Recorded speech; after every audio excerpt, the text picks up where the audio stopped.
Hi doctor Soumya. Hi అండి. So ఇప్పుడు మంచి లాంగ్ హెయిర్ కావాలని లేదా మంచి వాల్యూమ్ ఉన్న హెయిర్ కావాలని అందరికీ ఆశ ఉంటుంది. But there are few people who can afford and there are few people who can't afford to go for it. అలాంటి కేసెస్లో how do you handle the patient? ఏమైనా ఆల్టర్నేటివ్ ప్రొసీజర్స్ ఉంటాయా? లేకపోతే హెయిర్ ట్రాన్స్ప్లాంట్లోనే ఏమైనా వేరియేషన్స్ ఉంటాయా? తక్కువ కాస్ట్లో ఎక్కువ కాస్ట్లో అలా? సో కాస్ట్‌కి వచ్చేటప్పటికి వాళ్ళకి ఎంత రిక్వైర్మెంట్ ఉంది, వాళ్ళకి ఎన్ని సెషన్స్ పడతాయో దాన్ని బట్టే కాస్ట్ వేరీ అవుతుంది. సో దానికి cost depends upon the requirement. ఎంత Okay. అవసరం ఉంది వాళ్ళకి. సో మీ సైడ్ నుంచి ఏదైనా హ్యాపీ పేషెంట్ స్టోరీ కానీ లేకపోతే చాలా ఉంటాయి. ఓకే. సో యూజువల్‌గా ఒక్కొక్క ఏజ్ గ్రూప్‌లో ఒక్కొక్క రకమైన స్టోరీ ఉంటుంది. ఎందుకు అడిగానంటే బేసికలీ చాలా మందికి ఐ మీన్ కొంతమంది అబ్బాయిలకి బట్టతలు ఉందని పెళ్ళిళ్ళు కావు. అవునా కాదా? అవును. They will be like emotionally connected to that అవును. Hair procedures. లైక్ ఆ హెయిర్ వస్తేనే లైక్ మోర్ ఆర్ అవును. Less little amount of future depends on it అని అనుకుంటారు.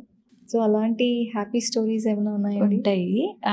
యూజువల్‌గా 30s, just about 30 are late 20s వాళ్ళందరూ కూడా మ్యాక్సిమం మ్యారేజ్ కోసమని ఆ టైంకి వస్తారు. 1 ఇయర్ బిఫోర్ వస్తారు ట్రాన్స్‌ప్లాంట్ కోసం.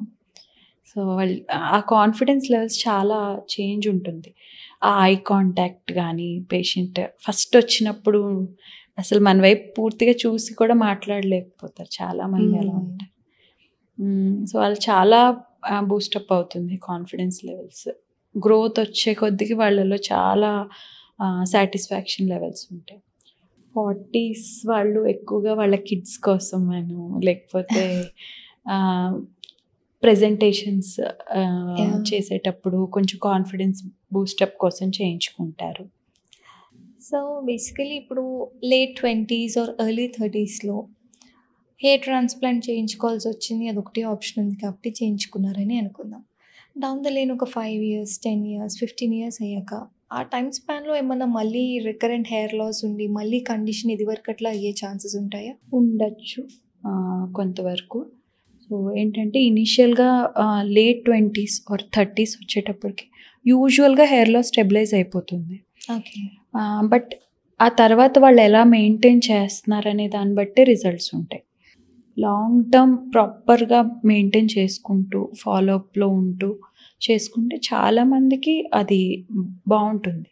బట్ మేబీ ఆ తర్వాత ఎగ్జిస్టింగ్ హెయిర్ లాస్ అయ్యి మేబీ మళ్ళీ సెషన్‌కి రావాల్సి వస్తుంది. అంటే వన్ టైమ్ సొల్యూషన్ కాదు hair transplant. It might need touch up session later on after some years.